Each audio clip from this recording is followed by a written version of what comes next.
안녕하세요. 저는 40대 후반 여자입니다. 제가 40대가 된 게 엊그제 같은데 어느새 50이 코앞으로 다가왔네요. 정신없이 애들만 키우고 보니 나이만 이렇게 먹었어요. 저에게는 연년생으로 딸 하나, 아들 하나가 있습니다. 둘 다 사춘기라 요즘 말만 걸어도 까칠하게 굴어서 애들 눈치 보느라 제가 아주 힘듭니다.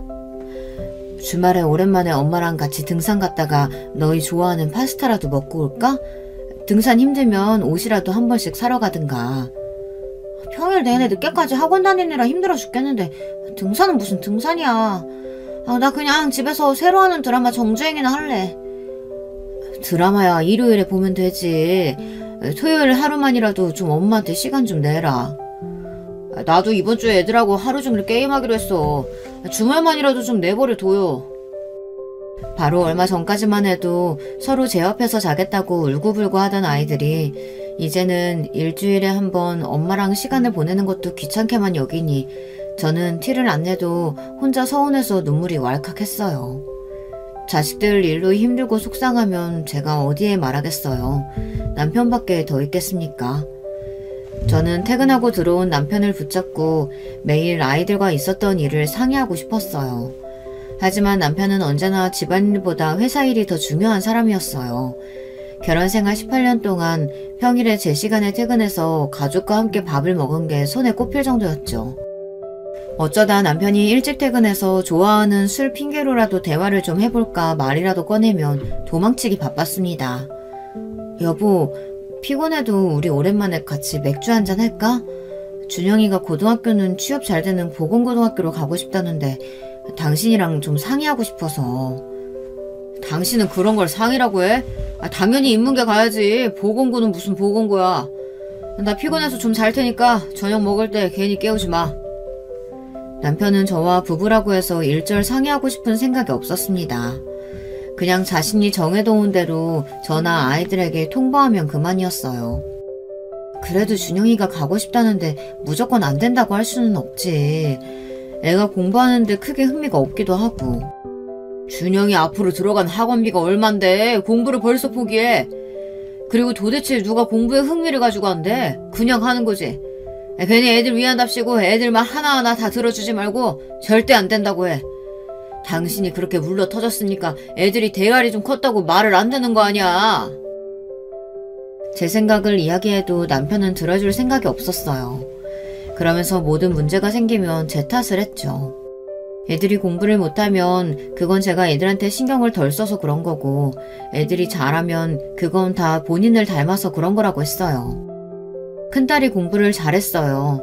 중학교 때 전교에서 5등 안에 드는 정도였는데 남편은 과고나 외고를 보내고 싶어 했습니다. 저는 딸아이가 공부를 잘하긴 하지만 과고나 외고에 갈 정도는 아니라고 솔직하게 이야기를 했어요. 학교 선생님도 그렇게 말했고요. 그런데 남편은 저에게 해보지도 않고 괜히 아이 기를 죽인다고 엄마가 그 모양이면 되겠느냐고 구박을 했습니다. 그러면서 꾸역꾸역 아이를 과고나 외고에 보내겠다고 여기저기 시험을 보게 했습니다. 딸은 아버지에게 인정받겠다고 나름대로 공부를 열심히 했어요. 그런데 딸아이가 시험 본 학교에 다 떨어졌습니다. 저야 그래도 아이가 열심히 했으니 고생했다고 위로를 했는데 남편은 혀를 끌끌 찼어요. 나를 닮았으면 무조건 다 붙고도 남는 건데 하필이면 지 엄마를 닮아서는. 에휴, 학원비에 돈을 얼마나 썼는데 그 많은 학교를 다 떨어지냐? 남편이 학교 다닐 때 공부도 잘하고 회사에서 인정받고 있다는 건 저도 알아요. 그래서 아이들 앞에서 저는 항상 남편을 떠받들어 줍니다. 그런데 남편은 애들 앞에서 항상 저를 무시했어요. 더군다나 가정보다 항상 일과 친구들을 중요하게 여겼습니다. 일 때문에 바빠서 집안을 못 챙기는 거야 어쩔 수 없다고 하지만 친구들 일에 나서느라 집안을 소홀히 하는 건 저도 싫었어요. 남편에게는 30년이 넘은 절친들이 있습니다. 중학교 때부터 중마고 하던 친구들인데 그 친구들 일이라면 아주 끔찍하게 챙깁니다. 결혼 전부터 항상 한 달에 한 번씩 모임도 하고 서로 생일이면 파티도 하고 그렇게 지냈는데요. 연애할 때야 그냥 그런가 보다 했는데 막상 결혼하고 보니 불편한 게 한두 개가 아니었어요. 집안에 무슨 일이 있어도 그 친구들과 모임에는 빠지는 법이 없었죠. 한 번은 그런 적도 있었어요. 당시에 둘째가 돌도 안 됐을 텐데 저녁 먹고 나서부터 갑자기 열이 나기 시작하더니 열이 떨어지질 않았습니다. 저는 무서워서 아직 퇴근하지 않은 남편에게 연락을 했어요. 아이가 해열제를 먹어도 열이 안 떨어지고 계속 울기만 한다고 무섭다고 했죠. 그러자 남편이 하는 말이 기가 막혔습니다. 애가 열이 나면 병원에 데려가면 되지 왜 나한테 전화해? 그럴 시간 있으면 빨리 병원에 갔다 와. 누가 그걸 몰라서 그래? 혼자 어린애 둘 데리고 병원 가기 힘드니까 당신이라도 오면 같이 가려고 했지. 남편은 항상 말을 밉살맞게 하니 저도 곱게 나가질 않았습니다. 그러게 그 나이까지 운전면허도 하나 못 따고 뭐했냐? 나 오늘 친구들 모임이라 늦으니까 그 정도는 당신이 알아서 좀 해. 집에서 노는 사람이 도대체 애들을 어떻게 봤길래 그 어린 게 열이 나? 당신 지금 말 다 했어? 애가 아픈 게 내 탓이라는 거야? 그럼 당신 탓이지 내 탓이야? 나 약속 시간 늦어서 빨리 가봐야 되니까 괜히 나한테 전화하지 말고 병원이나 가. 남편은 남자들이 친구들과 술을 먹고 모임을 할 때 아내가 전화하는 걸 극도로 싫어했어요. 친구들 앞에서 아내가 바가지를 긁는 것처럼 보인다고 쪽팔리니까 절대 전화하지 말라는 소리를 모임에 나갈 때마다 항상 했습니다. 아무리 그래도 그렇지 남편이라는 작자가 애가 아프다는데도 걱정이 되질 않는지 그런 긴박한 상황에서조차 저에게 알아서 하고 전화하지 말라고 했습니다. 그날 제가 얼마나 서럽고 무서웠는지 몰라요. 결국 저는 이제 3살 된 딸아이 손을 붙잡고 둘째를 등에 업은 채 혼자 응급실에 갔습니다. 택시 안에서 쉬지 않고 우는 아이를 연신 달래면서요. 그날 밤 저와 아이들은 응급실에서 하루를 꼴딱 보냈습니다. 둘째 아이가 독감이라 주사를 맞고 열을 낮추느라 저는 큰아이를 안은 채로 의자에서 새우잠을 잤어요. 아침이 될 때까지 남편에게는 전화 한 통도 오지 않았습니다. 저도 지금보다 젊었을 때는 남편도 하루 종일 일하느라 힘들어서 친구들 만나 술 한잔 마시며 스트레스도 풀고 싶겠지 이런 마음으로 이해하고 넘겼지만 이제 저도 나이가 들어서 그런지 슬슬 사소한 일에도 상처받고 혼자 있으면 외롭다는 느낌이 들었어요. 그런 와중에 남편이 무시까지 하니 속이 말이 아니더라고요. 사실 애들도 어릴 때나 엄마 하면서 쫓아다니지 이제 좀 컸다고 엄마를 귀찮아 하더라고요. 애들이 학교에 가고 나면 하루 종일 저 혼자 멍하니 앉아 있었어요. 그럴 때면 이제 내가 쓸모없는 사람인가 싶어 울적해지고는 했습니다. 그래서 나가서 소일거리라도 일을 해보려고 했는데 아이 낳고 내내 주부로만 살아온 제가 할 수 있는 일이 많지 않았습니다. 그래도 뭐라도 해보고 싶은 마음에 아르바이트 자리를 알아보고 있었어요. 그런데 남편이 반대를 했습니다. 젊어서도 안 하던 일을 이제 와서 왜 갑자기 한다 그래? 그리고 당신같이 아무것도 모르는 아줌마를 어디다 써줘? 아르바이트를 알아보고 있다는 제 말에 남편은 인상까지 써가며 이제 와서 무슨 아르바이트냐고 면박을 줬습니다. 결혼하고 지금까지 제가 어떻게 살아왔는지 누구보다 가장 잘 아는 남편이 이렇게 저를 무시하니 저는 더 서러워졌습니다. 이제 남편 말이라면 절대 듣고 싶지 않았어요. 애들 어릴 때는 애들은 엄마가 키워야 하는 거라고 아무것도 못하게 하더니만 이제 애들 다 커서 나가서 일 좀 하려니까 어디서 나를 써주냐고 무시하는 거야? 써주는 데 없어도 아르바이트 찾아서 할 거니까 그런 줄 알아. 이 아줌마가 뭘 잘못 먹었나? 아르바이트 그까짓 거 해봐야 얼마나 번다고 헛소리야. 이제 애들 고등학교 들어가면 수험생인데 더 살뜰히 챙길 생각을 해야지. 돈도 돈이지만 나도 더 늙기 전에 나가서 일하고 싶어. 매일 집에서 밥만 하는 거 나도 지쳤다고. 남편은 항상 제가 하겠다는 일에 순순히 그러라고 한 적이 없어요. 사실 저는 애들 낳기 전까지 유치원 선생님을 했습니다. 저는 아이를 낳고도 일을 하고 싶었어요. 친정엄마가 아이를 봐주겠다고도 하셨고요. 그런데 그때도 남편이 반대했습니다. 내 새끼 떼어놓고 남의 새끼 본다는 게 말이 돼? 더군다나 우리 애 장모님께 맡기려면 용돈이라도 드려야 되는데 유치원 선생 월급 그거 얼마나 된다고? 거기서 떼어주고 나면 남는 게 뭐가 있냐? 그냥 당신이 집에서 애들 보는 게 여러모로 이익이야. 지금 생각해보면 어떻게 해서라도 남편에게 우겨서 일을 했어야 했는데 그때는 남편 말이 맞다고 생각했어요. 내가 4배로 낳은 아이 두고 다른 아이들을 돌보러 간다는 게 마음에 걸리기도 했고요. 거기다가 애들 어릴 때는 남편도 회사에서 인정받기 위해 열심히 일하느라 애들 옆에 잘 있어주질 못했어요.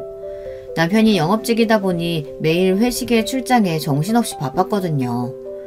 그러다 보니 엄마인 저라도 아이들 옆에서 살뜰하게 키워내는 게 중요하다고 생각했습니다.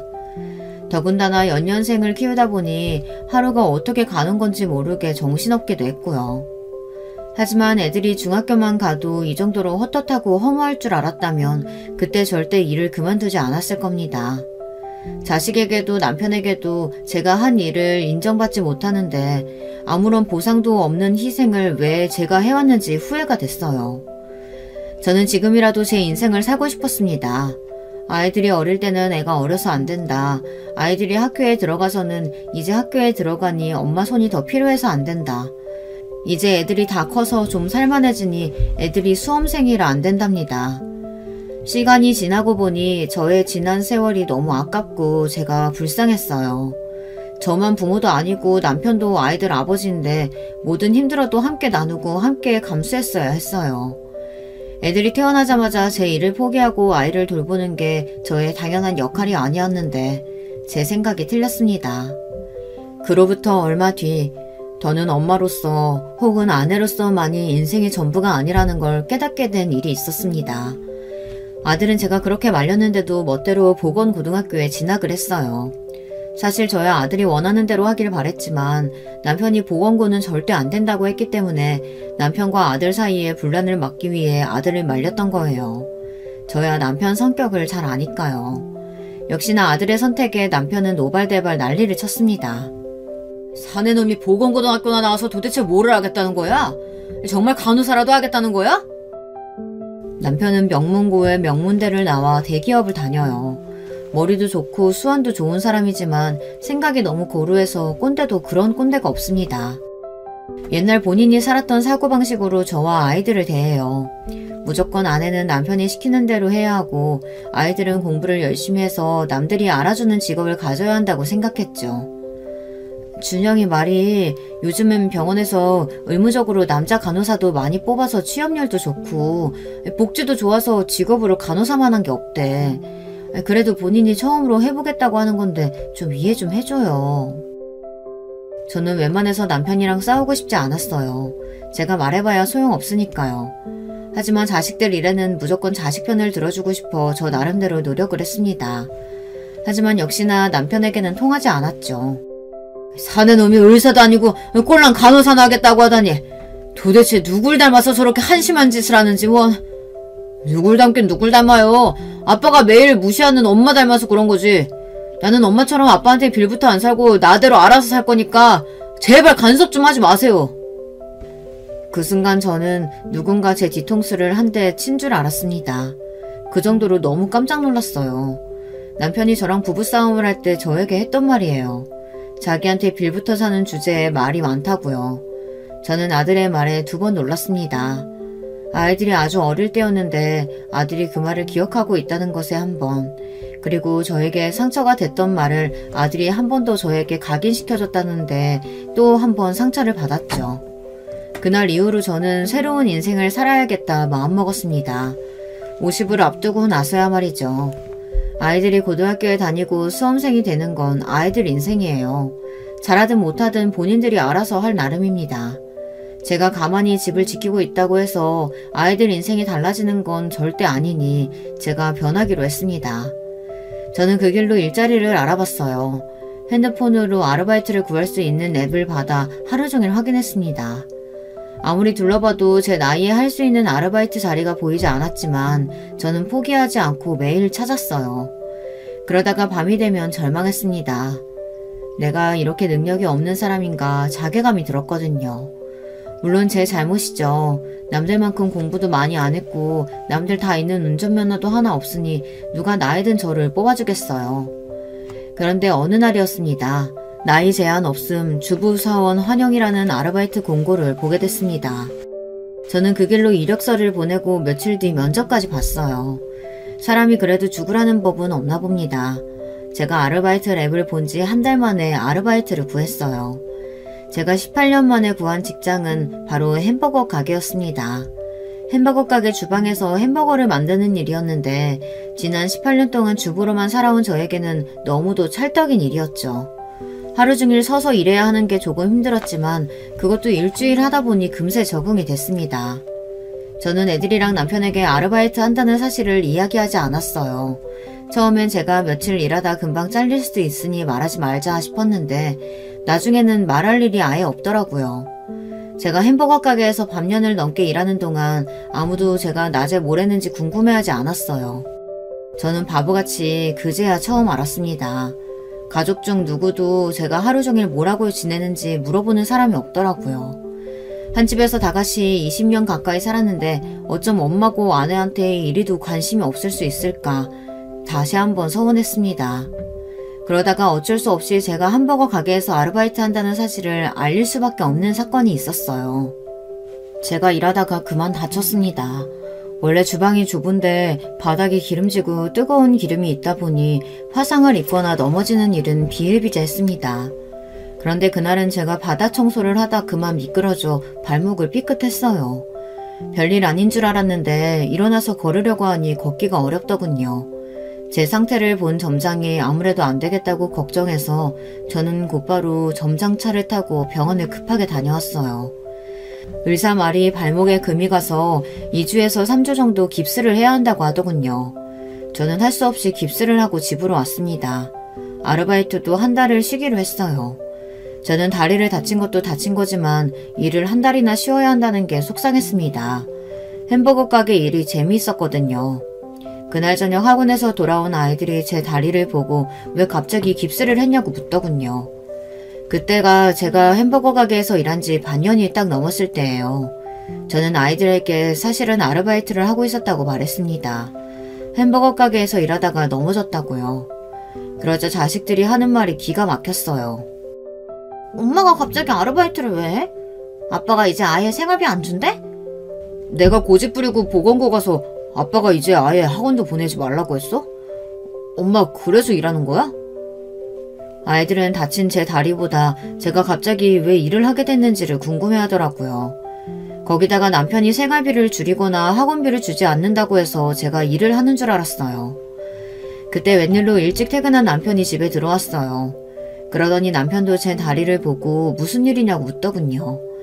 저는 남편에게 또 햄버거 가게에서 일하고 있다고 말했습니다. 당연히 남편에게 좋은 소리 못 들을 거야 알고는 있었지만 아무리 그래도 제 말이 떨어지기가 무섭게 남편 얼굴이 싹 변하더군요. 뭐 햄버거 가게? 당신 지금 나랑 장난해? 남편이 대기업 부장인데 마누라가 햄버거 가게에서 아르바이트나 하러 다닌다면 그게 말이 되냐고. 내가 언제 당신 너로 돈 벌라고 했어? 남편은 애들도 있는 앞에서 버럭 소리를 질렀고 아이들은 제 행동이 이해가 안 된다며 투덜거렸어요. 엄마, 아빠가 생활비 안 준다는 것도 아닌데 굳이 아르바이트를 왜 해? 집에서 우리 챙기기 싫어서 그런 거야? 엄마가 지난 18년 동안 너희만 보고 살았는데 이제 와서 너희 챙기는 거 힘들다고 나가서 일하겠니? 그럼 왜 그러는데? 집에서 아빠가 벌어오는 돈 가지고 편하게 살면 되지. 갑자기 나가서 아르바이트는 왜 하다가 다쳐서 오는데? 그 모습을 보는데 저도 모르게 웃음이 나오더군요. 한 집에서 20년 가까이 같이 산 남편도 제 속으로 낳은 제 자식도 제 마음을 이렇게 모른다고 생각하니 웃음이 절로 나왔어요. 아무런 이유 없어. 그냥 엄마가 하고 싶어서 하는 거니까 다들 해라 마라 간섭하지 마. 다들 뭐 할 때 나한테 상의 안 하고 알아서들 결정하잖아. 평소에는 내가 뭘 하든 관심도 없으면서 갑자기도 왜 이래? 남편도 아이들도 제 말에 인상을 구겼어요. 마치 자기들이 불만이 있어서 그러기라도 하는 것처럼 저를 이상한 눈으로 보았습니다. 저는 마음이 홀가분했습니다. 제가 하는 일을 남편이든 아이들이 싫어하면 저도 많이 신경 쓰일 줄 알았는데 생각보다 너무 아무렇지 않더군요. 그리고 제가 다리를 다쳤다는 말을 듣자마자 달려오신 친정 어머니와 아버지 덕분에 기운을 차렸습니다. 제가 비록 지금은 남편에게 꽉 잡혀서 무시당하며 자식들 뒷바라지하느라 정신없이 살고 있지만 어렸을 때는 사실 귀하게 자란 막내딸이에요. 제 위로 오빠가 둘이나 있는데 오빠들이 태어났을 때는 아버지 사업이 잘 안 되다가 막내인 제가 태어난 해부터 아버지 사업이 탄탄대로로 잘 돼서 아버지가 큰 집도 사고 땅도 샀다며 저를 무척이나 예뻐하셨거든요. 제가 서울로 시집 오게 되면서 자주 보지 못해 많이 아쉬우셨는데 제가 발을 다쳤다는 소리에 놀라서 바로 서울로 올라오셨더라고요. 친정부모님도 이제 팔순을 바라보고 계신 나이라 힘드실 텐데 언제나 제 일이라면 발 뻗고 도와주셨어요. 아이고, 도대체 뭘 하다가 넘어졌어. 조심조심 해야지. 안 되겠다. 깁스 풀 때까지는 우리가 여기 있으면서 도와줄 테니 우리 아가 걱정 마라. 남들이 보면 무난하다고 하겠지만 친정 부모님은 걱정이 이만저만이 아니셨어요. 시골에서 매일 농사 짓느라 바쁘신 분들이 제가 다 낫는 걸 봐야 내려가시겠다고 할 정도였죠. 안 되겠다. 당장 네 오빠한테 전화해서 바로 녹용이라도 좀 보내라고 해야지. 심지어 아버지는 시골에서 영양원을 하는 큰오빠에게 당장 몸보신할 녹용을 보내라고 연락을 했어요. 동생이 다쳤다는데 오빠가 돼서 뭐하는 거냐고 펄쩍펄쩍 뛰시면서요. 저야 부모님이 오셔서 너무 좋았지만 문제는 남편이었습니다. 남편 성격이 워낙 까탈스럽다 보니 집에 부모님이 오시는 걸 썩 달가워하지 않아요. 더군다나 남편이 친정 부모님 눈치를 많이 보거든요. 원래 누구 눈치를 보는 사람이 아닌데 태어나 처음으로 눈치를 봐야 하는 사람이 생겼으니 남편은 친정 식구들을 만나는 걸 불편하게 생각했습니다. 타이밍이라는 게 참 이상합니다. 하필이면 제가 다리를 다치고 친정 부모님까지 집에 와 계신 상황에서 남편은 출장이 잡혔다며 중국에 가버렸어요. 저만 있었다면 남편은 제가 다쳤든 말든 분명 별말 없이 중국에 가버렸겠지만 친정 부모님이 우리 집에 와 계시니 남편도 괜히 머쓱한지 웬일로 저에게 미안하다는 말을 다 하더라고요. 당신 다리도 불편한데 나까지 출장 가게 돼서 미안하네. 장인 장모님 죄송해요. 일 끝나는 대로 들어올 테니까 이 사람 좀 부탁드릴게요.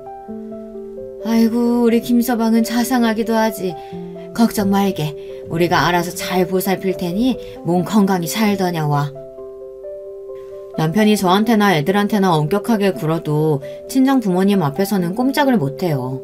그럴 수밖에 없는 게 남편이 가진 거 아무것도 없을 때 친정에서 많이 도와줬거든요. 사실 이제와 말이지만 시댁은 집만 서울이지 워낙 가진 게 없는 집안이었어요. 시부모님은 남편 어릴 때부터 사이가 좋지 않아 계속 따로 사셨는데 남편은 시어머니와 살면서 성인이 될 때까지 시아버지와는 아예 연락도 안 하고 지냈었대요. 시어머님 말씀이 시아버지가 워낙 여자를 밝혀서 그렇게 바람을 피우고 다녔다고 하더라고요. 시어머니는 그런 시아버지한테 질려서 일찍이 별거를 하신 거고요.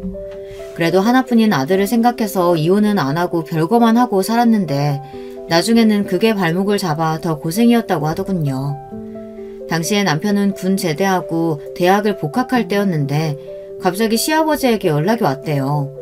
몇 년 만에 갑자기 연락이 온 것도 기가 막히는데 시아버지는 대뜸 시어머니에게 돈이 좀 필요하다고 돈 좀 빌려달라고 했다더군요. 알고 보니 시아버지께서 꽃뱀을 잘못 만나 사기를 당해서 갖고 있던 돈을 다 날렸대요. 그것도 부족해서 사채까지 빌려 당장 그 돈을 갚아야 한다고 했답니다. 안 그러면 고소당해서 감옥까지 가게 생겼다고요. 시아버지가 빌린 사채가 글쎄 1억이 넘었답니다. 당시에 남편은 시어머니랑 2억짜리 빌라에 살고 있었는데 할 수 없이 그 집을 팔아 시아버지 빚을 갚아줬대요. 남편은 절대 시아버지 빚을 갚아줄 생각이 없었는데 시어머니가 그래도 남편이고 아버지인데 그깟 돈 때문에 감옥에 가게 하는 일은 막아야 하지 않겠느냐고 해서 어쩔 수 없이 도왔다고 하더군요. 그런데 그렇게 사고를 치고도 시아버지는 정신을 못 차렸대요. 그리고 나서도 또 다른 여자한테 한눈을 팔다가 다른 여자 품에서 돌아가셨답니다. 시아버지가 돌아가시고 나서 남편은 더 지독해졌대요. 그래서 미친 듯 공부해 수석으로 졸업해 대기업에도 취직했답니다. 그러면 뭘 하겠어요. 시아버지는 돌아가실 때까지도 사고만 치다 돌아가셔서 남편이 그 뒤치다꺼리를 다 했는걸요. 그러다 보니 저와 결혼할 때 남편 수중에 1,000만 원도 없었어요. 당시에 시아버지는 이미 돌아가시고 안 계셨고 그런 상황이다 보니 저와 남편이 결혼할 때 저희 친정에서 작은 아파트를 사주셨어요. 평수는 작았어도 그래도 그 아파트라도 있어서 그 자본으로 지금까지 오게 된 거죠. 그 이후에도 아이가 태어나거나 이사를 할 때마다 친정에서 많이 도와주셔서 금전적으로는 크게 고생을 안 하고 살았어요. 남편은 워낙 어릴 때부터 결혼 전까지 경제적으로 힘들게 살았기 때문에 그런 점은 친정 부모님께 감사해야 했습니다. 그러다 보니 자기밖에 모르는 이기적인 남편도 친정 식구라면 슬슬 눈치를 보는 거죠. 더군다나 친정 오빠들이 좀 무섭거든요.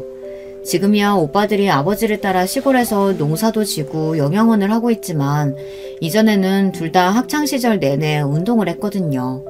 나름 동네에서는 복싱 유만주였어요. 제가 뭣도 모르고 남편에게 빠져 결혼한다고 했을 때 오빠들이 남편을 데리고 운동 같이 한다고 체육관에 데려갔다가 남편이 저랑 결혼 못한다고 도망갈 뻔했다니까요. 오빠들이 하도 남편한테 겁을 줘서요. 그때부터 남편은 오빠들과 만난다고 하면 항상 바짝 쫄아 있었어요. 그러던 어느 날이었어요. 저와 남편이 결혼하고 첫째를 낳기 전이었는데 시어머니께서 갑자기 치매 판정을 받았습니다. 당시의 연세가 고작 50대 중반이었기 때문에 저희는 시어머니께서 치매일 거라고는 생각도 못했어요. 자꾸 길을 잃어버리고 비밀번호를 까먹어서 집에 들어가지를 못하시길래 아무래도 시아버지께서 돌아가신 일로 충격을 받아 스트레스가 심해서 그런 거라고 여겼습니다. 그런데 이미 치매도 상당히 진행됐다고 하니 저도 남편도 적잖이 충격을 받았어요. 결국은 그 일로 남편과 제 사이가 조금씩 틀어지기 시작했습니다.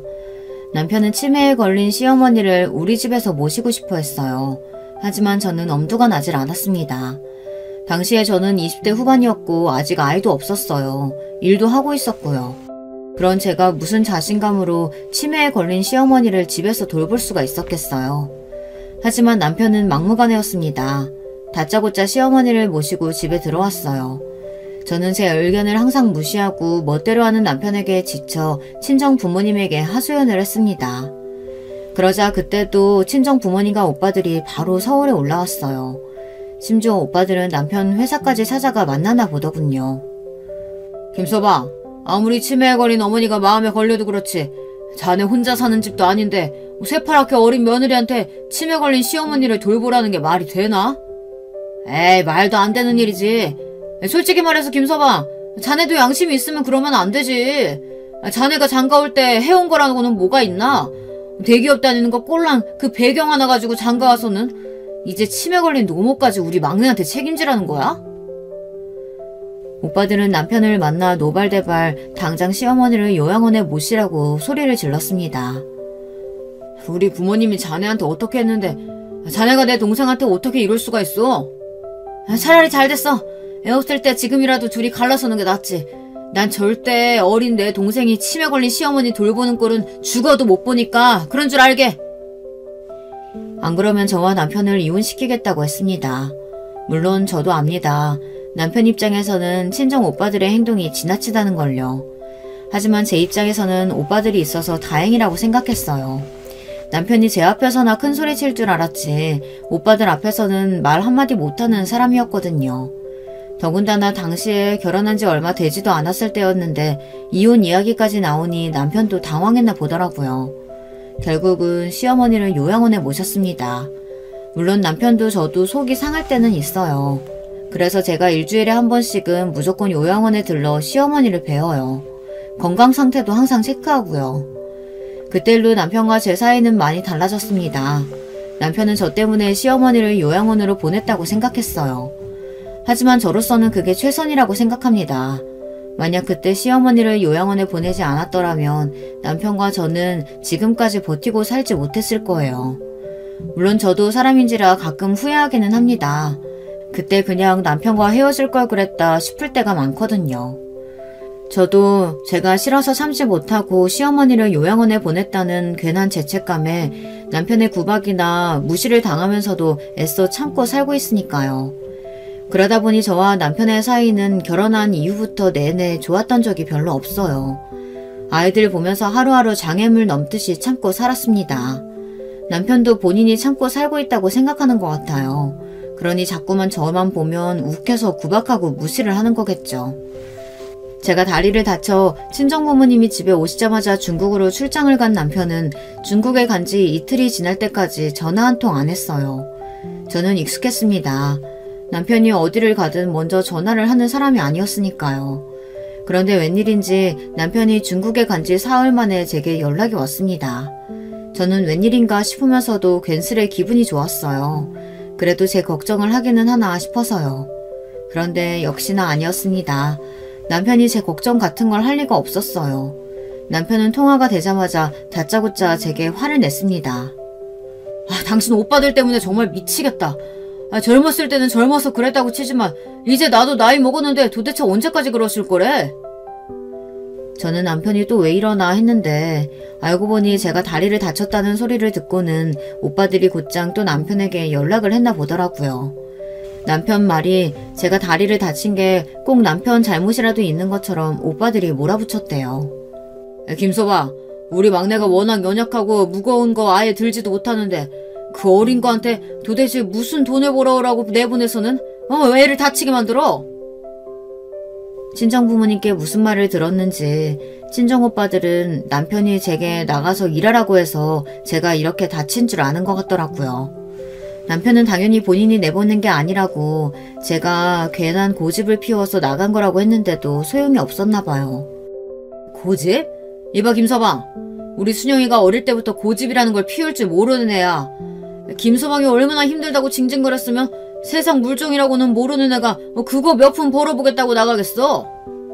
형님, 제가 절대 준영이 엄마한테 먼저 나가서 돈 벌라고 한 거 아니에요. 제가 지금 일 때문에 중국에 와 있으니까요. 나중에 한국 들어가면 그때 말씀드릴게요. 얼씨구? 중국? 마누라가 다리 다쳐가지고 거동을 못하는데 자네는 출장을 간다는 게 말이 되나? 저희 오빠들이 워낙 유별나다 보니 저도 웬만하면 우리 집 일에 대해 잘 이야기하지 않아요. 시어머니 요양원 일도 있으니까요. 하지만 이번엔 상황이다 보니 오빠들이 자연스레 알게 됐습니다. 당신 툭하면 오빠들 앞세워서 사람 바보 취급하는데 다시 한 번만 더 이래봐. 나도 더는 못 참아. 애들이고 뭐고 당신이랑 이혼할 거니까 그런 줄 알아. 남편은 화가 많이 났는지 제가 친정부모님이랑 있는 걸 알면서도 소리를 지르더군요. 거기다가 이혼 이야기까지 꺼내면서요. 물론 저도 친정오빠들이 심했다 싶기도 했지만 저도 남편에게 하도 당한 게 많다 보니 그날은 오빠들에게 남편이 혼났다는 소리를 듣는데 싫지만은 않더군요. 남편은 그날 이후 한국에 들어올 때까지 일절 전화 한 통이 없었어요. 저도 남편에게 연락하지 않았습니다. 남편이 집에 없는데도 저는 하나도 불편한 게 없더라고요. 오히려 친정부모님이랑 아이들이랑 함께 있는 게 더 편했습니다. 그제야 저와 남편 사이가 정상적인 부부 사이가 아니었다는 걸 깨달았어요. 그때부터 저는 더 앞으로도 제가 하고 싶은 대로 다 하며 살아야겠다 싶었습니다. 그리고 역시나 제 생각이 틀리지 않다는 걸 알게 된 계기가 있었어요. 제가 다리가 다 낫고 나서 다시 햄버거 가게에 출근한 지 한 달 만에 최고 서비스 사원으로 뽑히게 됐습니다. 저는 오랜만에 누군가에게 인정을 받았다는 기분에 취해 흥분을 가라앉힐 수가 없었어요. 그 순간 저에게도 꿈이라는 게 생기더군요. 이 햄버거 가게에서 오래오래 일해서 점장도 한번 돼보자 싶더라고요. 저는 목표가 생기고 나니 일하는 게 더 재밌어졌습니다. 제 마음이 얼굴에 다 티가 나는 건지 저에게 관심 없던 아이들도 제가 활기찬 얼굴로 열심히 사는 모습을 보더니 웬일로 저에게 보기 좋다는 말을 다 하더라고요. 어느 날 아침에 딸아이가 학교에 가기 전 저에게 웬 쪽지를 한 장 주고 가더라고요. 나 사실 처음에 엄마가 햄버거 가게에서 일한다고 했을 때 쓸데없이 왜 저러나 했었는데 엄마가 아침마다 신나서 출근하는 거 보니까 나도 다 기분이 좋더라. 열심히 해요. 엄마, 응원할게. 자식에게 응원한다는 소리를 들으니 하루 종일 기분이 좋더군요. 제가 기분이 좋아서 항상 밝은 얼굴로 아이들을 대하니 아이들의 반응도 달라졌습니다. 저녁이면 셋이 모여 앉아 저녁을 먹으면서 서로 오늘 하루 있었던 일에 대해 이야기를 주고받기도 하고 쉬는 날 뭘 하면서 쉴지에 대해서도 이야기를 나눴습니다. 그제야 깨달은 게 제가 지금까지 너무 혼자만의 세상에 갇혀서 산 건 아닌가 이런 생각이 들더라고요. 내가 하고 싶은 게 있어도 남편이 안 된다고 하면 제대로 싸워보지도 않고 괜히 남편 눈치를 보며 남편이 시키는 대로 하면서 살고 친정 부모님이나 오빠들에게만 의지하면서 산 거죠. 그러면서도 제 생활에 항상 만족하지 못하고 마음속에 남은 불만이다 보니 혼자 참고 산다고 생각하며 아이들 앞에서 항상 툴툴거리면서 살아왔던 거죠. 아무리 몸은 컸어도 아직 아이들인데 그런 엄마한테 무슨 말을 하고 싶었겠어요. 전혀 의지가 되지 않았겠죠. 저는 50을 앞두고 나서야 진짜 어른이 되고 있었습니다. 사춘기 아이들과는 건강하게 잘 지내려고 노력하는 와중에 남편과의 관계는 여전히 쉽지 않았습니다. 제가 조금씩 변해가면 뭘 하겠어요. 남편은 여전히 똑같은걸요. 오히려 중국 출장 이후 남편과는 전보다 더 사이가 좋지 않았어요. 남편은 꼭 일에 미친 사람처럼 살았어요. 중국 출장 이후로도 몇 번이나 출장에 갔습니다. 말로는 그렇게 해야 임원 자리까지 오를 수 있다고 했지만 제가 보기엔 남편이 무리하고 있는 것 같아 보였어요. 심지어 그렇게 중요하게 생각하는 30년지기 친구들 모임까지 참석 안 하고까지 출장에 가더라고요. 결혼생활 18년 만에 처음 보는 낯선 모습이었어요. 저도 전 같으면 무슨 출장을 그렇게 자주 가느냐고 괜히 듣기 싫은 잔소리를 남편에게 했을 거예요. 하지만 저도 남편과 잘 지내보자 마음을 먹은 김에 확실하게 잘 이야기해보자 싶어 많이 노력했습니다. 남편이 출장에 가 있을 때 아무래도 신경이 쓰일 것 같아 제가 바빠도 전보다 더 시간을 내서 시어머니께 자주 찾아갔어요. 시어머니께서 좋아하는 음식들도 싸가고 함께 산책도 하고 책도 읽어드렸습니다. 사진을 찍어 남편에게도 보내주고요. 그리고 남편이 출장에서 돌아오면 음식도 좀 더 신경 써서 준비했고 남편 건강을 위해 한약이랑 영양제도 꼬박꼬박 챙겼습니다. 그런데 여자의 촉이라는 게 있잖아요. 저처럼 좋은 방향으로 변한 게 아니라 남편은 더 나쁜 방향으로 달라졌습니다. 원래도 저나 아이들에게 별 관심 없고 집안일은 안중에도 없었는데 더 무관심해졌습니다. 원래 관심이 있어도 아이들 학업이랑 시어머니 문제에는 빠지지 않고 간섭했었는데 언제부턴가는 일절 묻지도 않았어요. 심지어 아이들 학원이랑 시어머니 요양비가 다 밀렸었더라고요. 결혼하고부터 지금까지 내내 남편이 모든 돈 관리를 다 했어요. 공과금이며 애들 학원비는 물론 애들 용돈까지 다 남편이 알아서 했습니다. 저는 생활비를 받아 쓰고요. 돈 관리에 있어서 지금까지 한 번도 남편이 실수한 적이 없었는데 처음 있는 일이었죠. 저는 신기해서 곧바로 남편에게 연락했습니다.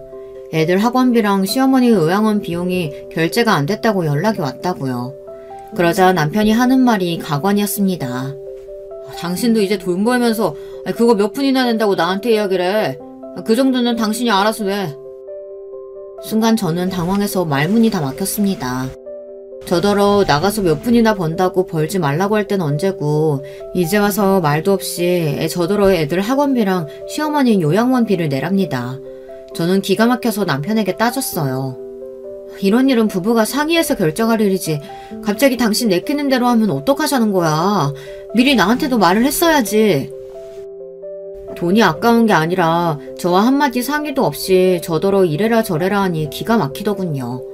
더구나 최근 들어 남편은 어딘가 나사 하나 빠진 사람처럼 다녔어요. 매일 일이 바쁘다며 집에 늦게 들어오기도 했고 여전히 출장도 잦았습니다. 거기다가 집에 있으면 하루 종일 핸드폰만 붙들고 살았어요. 저처럼 둔한 사람이 보기에도 뭔가 이상하다고 느낄 정도였으니 남편은 분명 뭔가 이상했습니다. 그러던 어느 날이었어요. 내내 찜찜했던 마음에 불을 지피는 사건이 생겼습니다. 남편이 또 해외로 출장을 간다면서 짐을 싸놨더라고요. 이제는 하도 자주 출장을 가다 보니 저도 남편에게 어디로 출장을 가는지 몇 박을 가는 건지 묻지도 않았습니다. 그런데 남편이 출장 가는 날 새벽 저도 출근 준비를 하는데 남편이 여권을 안 챙겼더라고요. 서랍에 버젓이 여권이 있었습니다. 저는 놀라서 여권을 챙겨주려고 남편 가방을 열었어요. 그런데 뭔가 이상했습니다. 출장 간다는 사람 가방에 술이 잔뜩 들어있었어요. 옷도 출장 가는 사람이 챙겼다고 하기엔 조촐해 보였고요.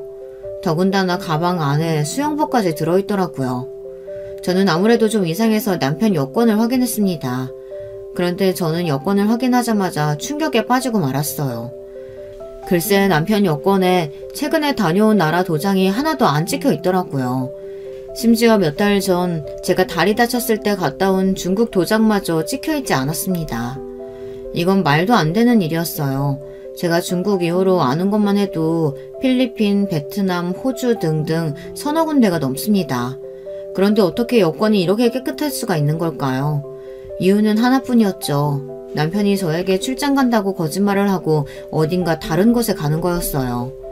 저는 그대로 여권을 원래 있던 서랍 안에 넣었습니다. 그리고 저는 그날 햄버거 가게를 하루 쉬기로 했어요. 저는 남편을 미행하기로 했습니다.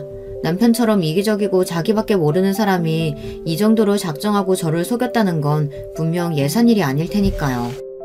저는 곧장 택시를 불러 잡아타고 남편의 차 뒤를 밟았습니다. 저는 남편의 뒤를 따라가는 동안 별의별 생각을 다 했어요. 생각이 꼬리에 꼬리를 물고 커질수록 결국 바람이라는 확신밖에 들지 않았습니다. 이 인간이 이제는 하다하다 상간녀까지 있구나 싶어서요. 그런데 그 순간 남편의 차가 어딘걸로 빠졌습니다. 그런데 길이 좀 익숙했어요. 그리고 그제야 뭔가 기억이 났습니다. 이 동네는 바로 남편의 중마고 중 가장 잘 살기 유명한 여자친구가 사는 집이었어요. 집안이 워낙 부자라 청담동에도 집이 있고 이 동네에도 별장 같은 집을 가지고 있다는 건 남편에게 들은 적이 있어 알고 있었거든요. 집이 무슨 대궐처럼 크고 수영장도 있어서 친구들 모임할 때 자주 간다고요. 여자가 얼마나 드센지 이혼을 2번이나 해서 혼자 산다고 했는데 남편이 그년 집에 가는 길인 것 같았습니다. 저는 순간 기분이 팍 상했어요. 이런 일이 생길 줄 알았습니다. 저는 처음부터 그 여자가 별로였어요. 결혼한 유부녀가 아무리 30년 지기 동창이라고 해도 남자들만 득실거리는 모임에 혼자 나오기 쉽지 않잖아요. 그런데 그 여자는 남자 동창만 10명 넘는 모임에 혼자 나왔어요. 더군다나 남편이 결혼하기 전부터 그 여자친구 이야기를 많이 했어요. 그 여자 이야기를 할 때마다 저는 기분이 좋지 않았습니다. 남편처럼 고지식한 사람이 이혼을 2번이나 한 여자친구 이야기를 하면서 매번 대단하다고 오히려 추켜 세웠거든요.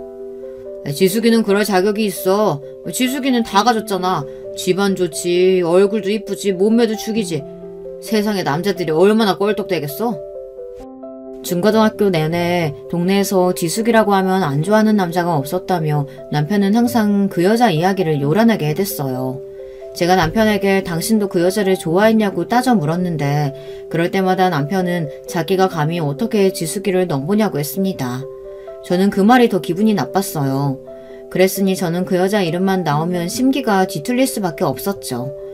그런데 글쎄 이 인간이 저에게 거짓말을 하고 그년 집에 온 겁니다. 저는 순간 아침에 봤던 남편 가방이 떠오르며 안에 있었던 물건들이 떠올랐습니다. 술과 수영복 말이죠. 그년과 수영복을 입고 수영을 하고 밤새 술을 먹으며 도대체 뭘 할 생각인 건지 상상하면 상상할수록 끔찍하기만 했습니다. 남편 차가 그 여자 집으로 들어가는데 순간 저는 숨이 턱까지 막히는 것 같았어요.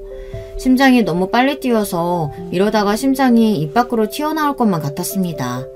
안에서 남편이 뭘 하고 있든 제 머릿속은 이미 엉망이었어요.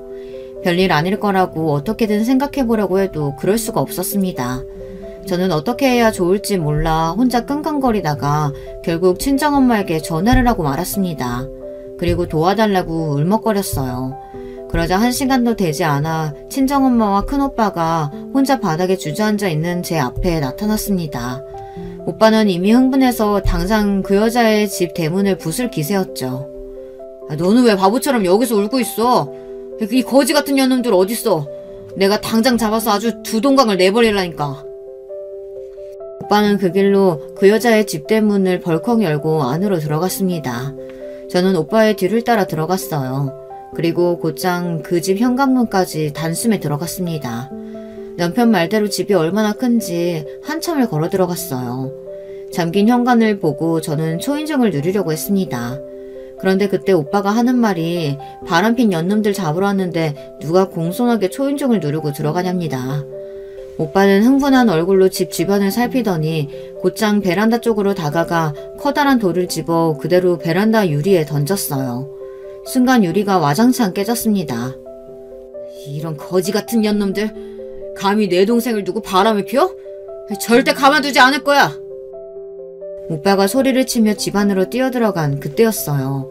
유리가 깨지며 환하게 드러난 거실에서 저와 친정 식구들은 충격적인 장면을 목격하고 말았습니다. 지금 생각해도 정말이지 더러워서 입에 담고 싶지도 않아요.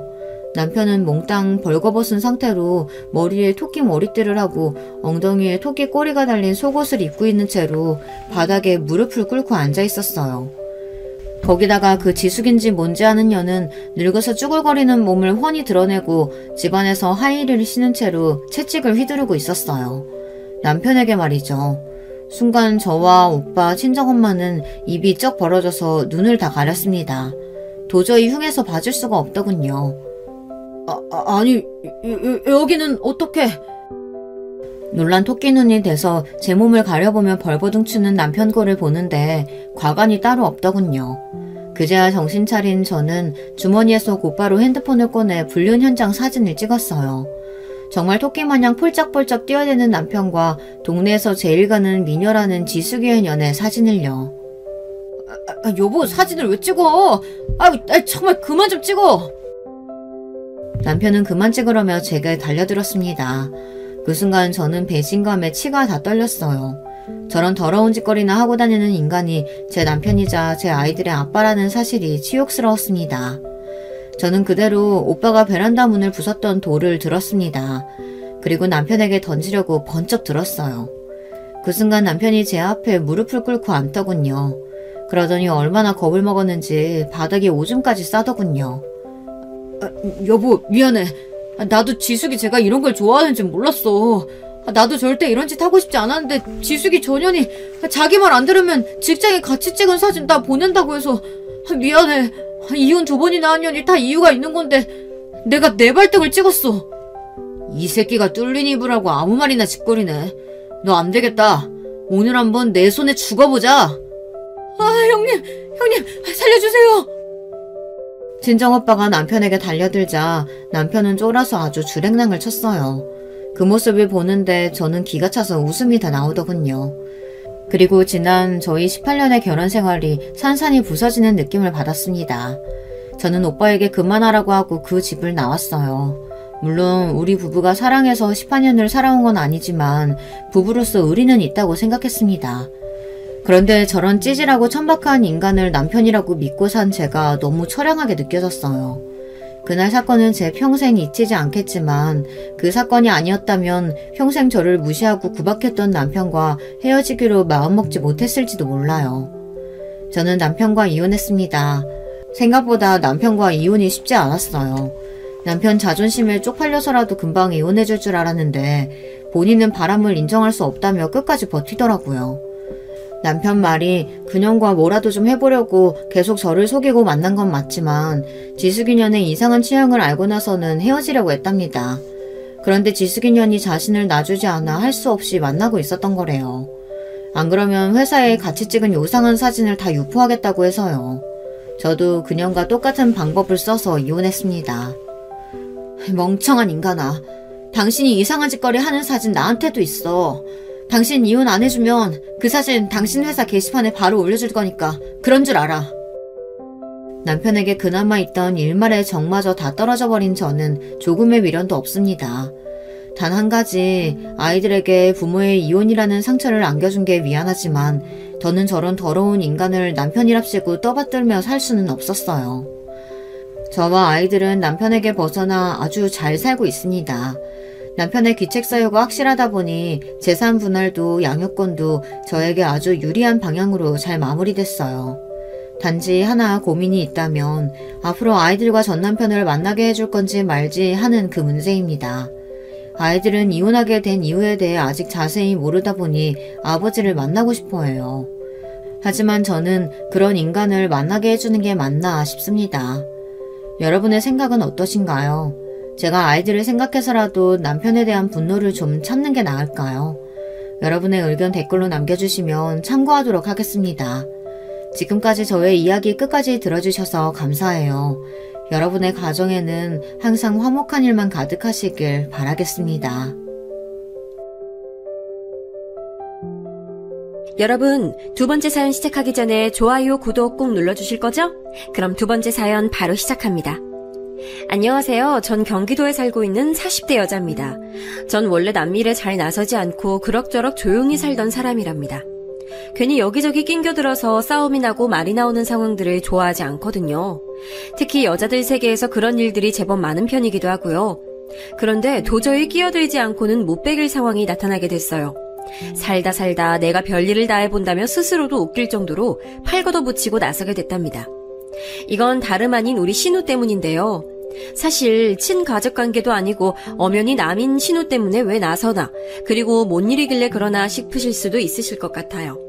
하지만 제가 다른 복은 없어도 시댁 복은 있어서 어머니랑 신우와 무척 잘 지냈어요.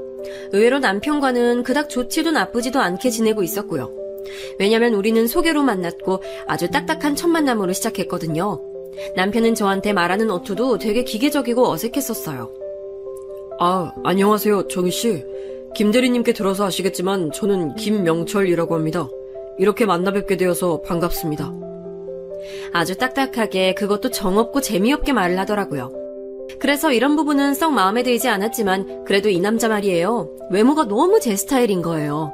물론 이 글을 쓰고 있는 지금은 그때에 비해 많이 빛바래고 퇴색한 부분이 있긴 합니다만, 일단 이날만 해도 말이죠. 카페 입구를 지나 제가 있는 테이블로 오기까지 몇 명의 여자들이 이 사람을 쳐다봤었어요. 그리고 동시에 제게로도 눈길이 떨어졌어요. 왜 저런 남자가 저런 여자를 만나지? 이런 눈빛들로 쳐다보는 게 너무 느껴지더라고요. 하지만 저도 그닥 불쾌하진 않았던 게 딱 봐도 제가 평소에 만났던 남자들과는 전혀 다른 급이었거든요. 안녕하세요, 명철씨. 얘기 많이 들었어요. 김대리님이 엄청 칭찬하시더라고요. 저도 너무 반가워요. 저기 음료 어떤 거 드실래요? 제가 먼저 시켜볼게요. 이때 전 어떻게든 냉정 상태를 유지하려고 하면서도 이 키 크고 훈훈하게 생긴 남자를 놓치고 싶지 않아서 갖은 필살기를 다 부려봤습니다. 그냥 길 가면서 대충 봐도 키는 180을 훌쩍 넘긴 남자는 눈길이 가게 되잖아요. 게다가 어깨도 딱 벌어지고 눈썹도 진하고 눈은 크면서 엄청 순한 눈매를 하고 있었어요. 만나다 보니 점점 정이 들면서 이 사람이랑 결혼하고 싶은 생각이 있었기에 이쪽 집에 들려보게 됐답니다. 인사드렸을 당시 어머니는 서글서글한 인상으로 세 보이지 않으시는 분이었고 저보다 한 살 어리다는 여동생, 그러니까 지금의 제 신우 말이에요. 그때 보니 너무 순하고 착해 보이는 거예요. 그러면서도 어쩜 그렇게 센스 있게 제가 가려운 곳을 쓱쓱 긁어주는지 얼굴도 예쁘고 귀엽고 자기 오빠 닮아서 보통 미모가 아니기도 했답니다. 이런 여동생이 있으면 좋겠다는 생각이 들 정도로 너무 착하고 사랑스러운 사람이었어요.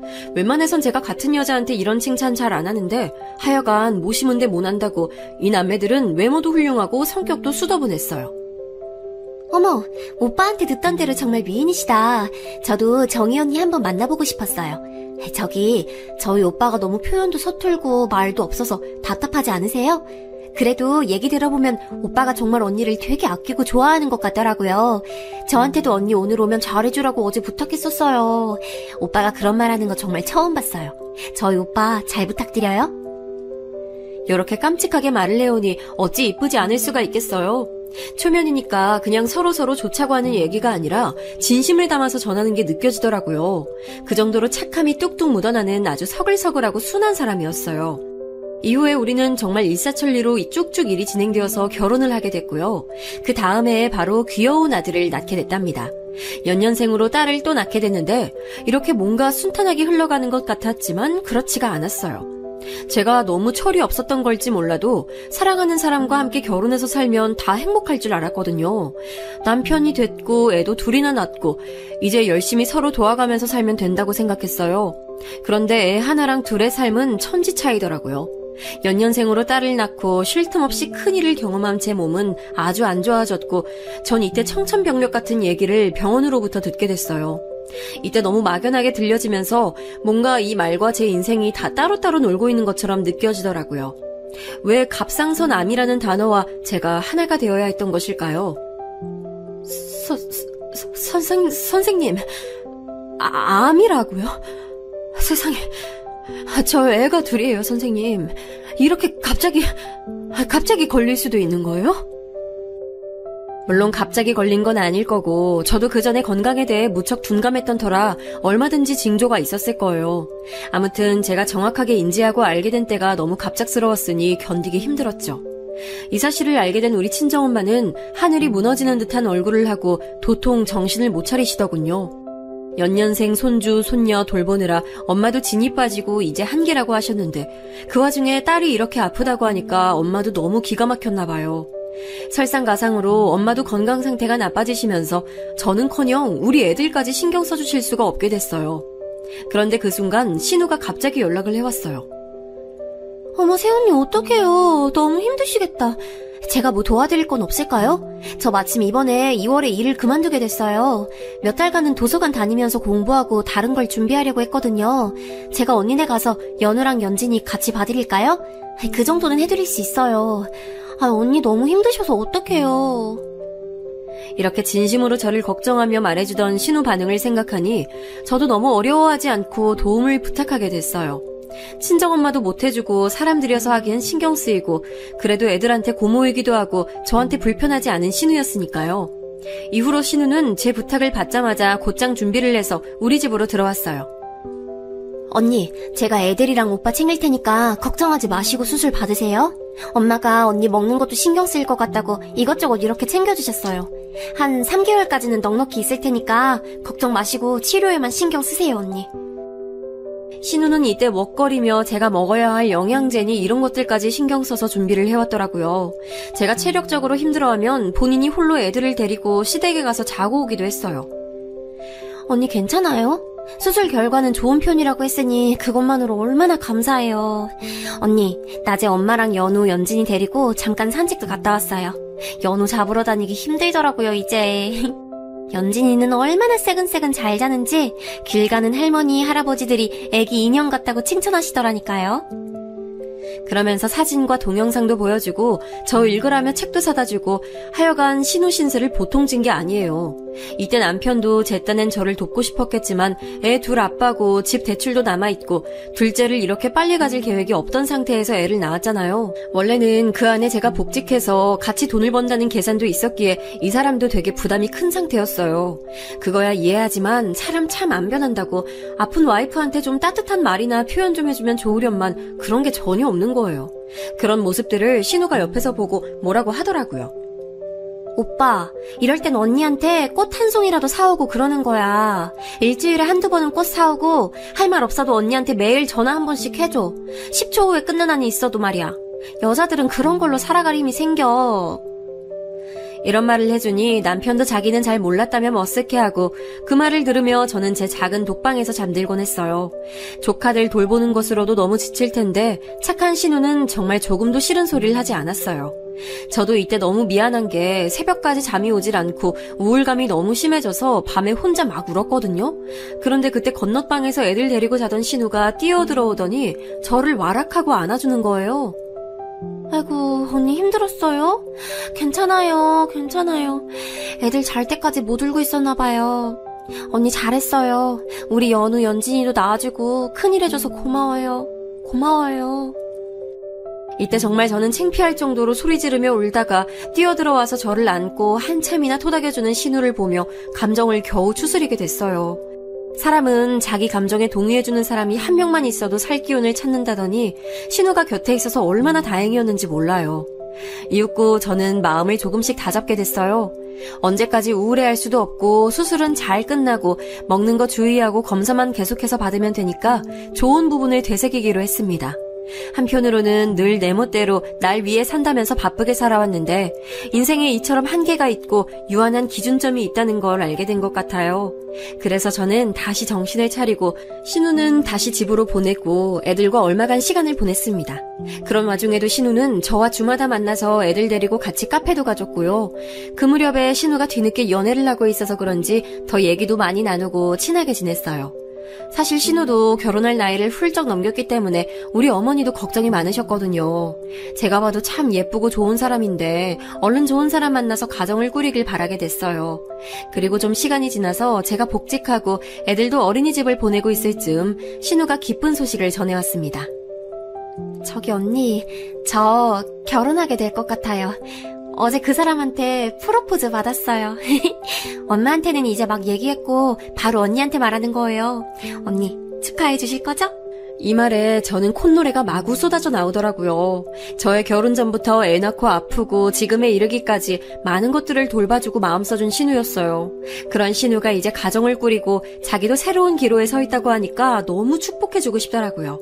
저는 한껏 들떠서 아가씨 결혼 준비하는데 제가 다 신나가지고 따라다니고 했어요. 이후 상견례도 참석했고 예비 남편분도 마주하게 됐고요. 헌데 인물은 잘생겼지만 사실 지금 와서 생각해보면 제가 느끼기엔 인상이 크게 썩 좋진 않았던 것 같아요. 말투가 엄청 거만했거든요. 아, 자기야, 누구셔? 인사는 제대로 시켜줘야지. 이러면서 엄청 건들건들하게 아가씨한테 말을 걸더라고요. 저도 꾸벅 같이 인사를 했지만 어째 상견례 내내 고자세를 취하고 있는 거예요. 우리 어머니 말씀하시는데도 핸드폰이나 쳐다보고 있고 중간에 전화 받으러 나가고 무슨 잠깐 거래처 미팅 온 사람인 양 말이죠. 저뿐 아니라 남편도 약간 불쾌했던지 집에 가면서 저한테 그러더라고요. 뭐가 바쁘길래 예비처거 어른들 앞에 두고 시종일관 전화질인 거야? 나이도 먹을 만큼 먹어선 어른들한테 뺀질거리는 걸 보니 영 마음이 안 놓이네. 희진이 지가 좋다고 하니 나도 더 할 말은 없다만. 잘생기고 인상이 뭔가 쎄한 사람이 있고 잘생기고도 무던한 사람이 있잖아요. 근데 이 예비 남편은 대충 봐도 뭔가 매너가 없고 사람이 좀 가벼워 보였어요. 당시에는 아가씨가 워낙 좋아하는 데다가 이미 결혼 얘기가 나왔는데 더 할 말이 없었죠. 모든 게 너무 결과론적인 이야기긴 하지만 가능하다면 그때 말리는 게 좋았을 것 같아요. 이혼보다는 파혼이 나으니까 말이에요. 왜냐면 이후로 결혼해서 무던하게 잘 사는 줄 알았던 신우는 그렇지 않은 삶을 살고 있었더라고요. 워낙에 말이 없는 집안 사람들이라 처음엔 전혀 알지 못했어요. 신우는 저처럼 결혼한 지 1년 차에 아기를 낳게 됐고 아무래도 산후조리 힘들지 않을까 싶어 이것저것 물어봤어요. 제가 도와줄 수 있는 형편이 안 됐지만 그 전에 워낙 신세진 게 많아서 도움이 부르는 금액이라도 보태주려고 했어요. 그런데 신우 반응이 영 미적지근한 거예요. 아기 낳은 지 얼마 안 되었으니 힘들 때기도 하고 몸도 안 좋은가 보다 정도만 생각했죠. 아가씨 많이 힘들죠? 산후조리 왜 안 하고 집으로 왔어요? 집에서 애기 볼 거면 도움이라도 불러야지 혼자 못해요. 지금 어머니도 허리 안 좋으시고 왔다 갔다 하기 힘드시니까 내가 도움이 좀 알아봐 줄까요? 못해도 최소 2주 정도는 도움이 있어야 돼요. 한 달이면 더 좋고. 도우미 비용은 나랑 오빠가 해드리고 싶은데 그럴 수 있게 해줄래요? 이런 제 말에도 신우의 반응은 어쩐지 힘이 없더라고요.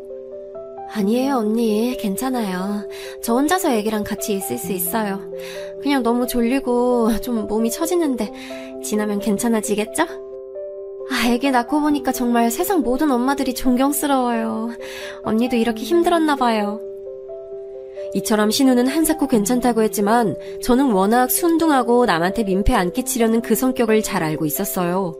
게다가 이 무렵쯤 남편으로부터 이상한 소리를 듣기도 했거든요. 저 여보 혹시 말이야 희진이한테 뭐 다른 말 없었어? 당신한텐 얘기를 했을까 싶어서. 응? 그게 무슨 말이야? 아가씨한테 아무런 연락 온 거 없는데? 남편이 뜬금없이 이런 말을 하길래 뭔가 했더니 생각보다 상황이 더 안 좋아 보이더라고요. 그게 며칠 전에 엄마가 희진이네 집에 들렀나 봐. 애기도 볼 겸해서 갔는데 그 댁에 사돈 어른이랑 식구들이 있더라는 거야. 괜시리 눈치도 보이고 해서 오래 못 있다 오셨다는데 희진이 표정이 너무 어두웠대.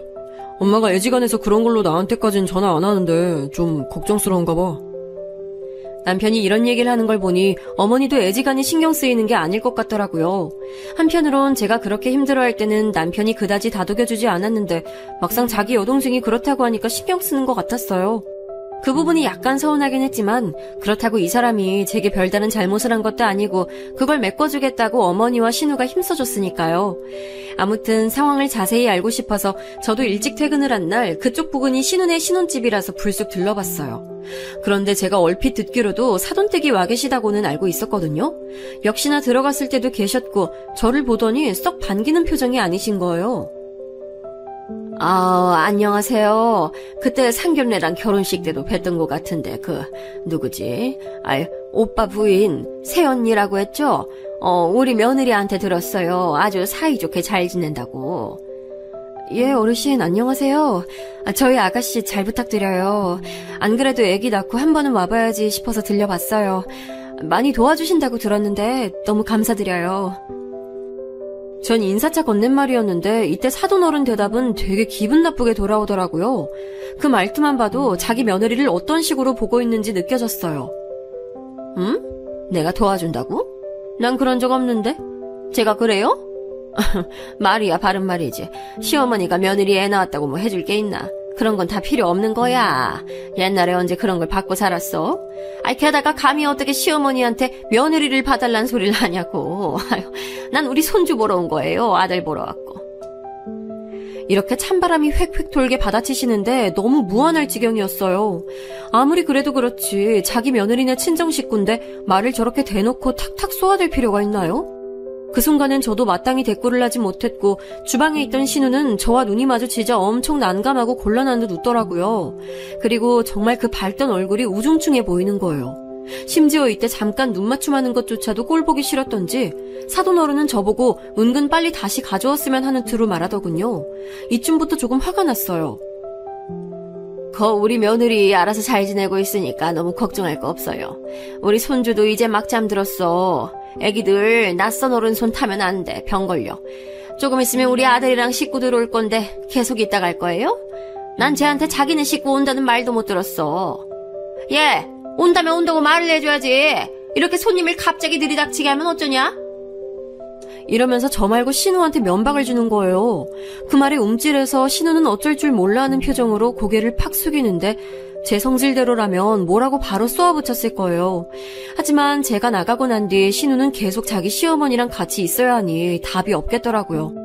그래서 한창 열오른 상태를 슬쩍 누른 뒤 저도 웃으면서 할 말 했어요. 어머, 아가씨가 부른 게 아니고 제가 온 거예요, 사돈어른. 여하튼 오늘은 제가 갑자기 들러서 너무 죄송하고요. 이후로는 우리 조카 보러 저도 자주자주 들려볼게요. 오늘 이렇게 가는 게 너무 아쉬워서요.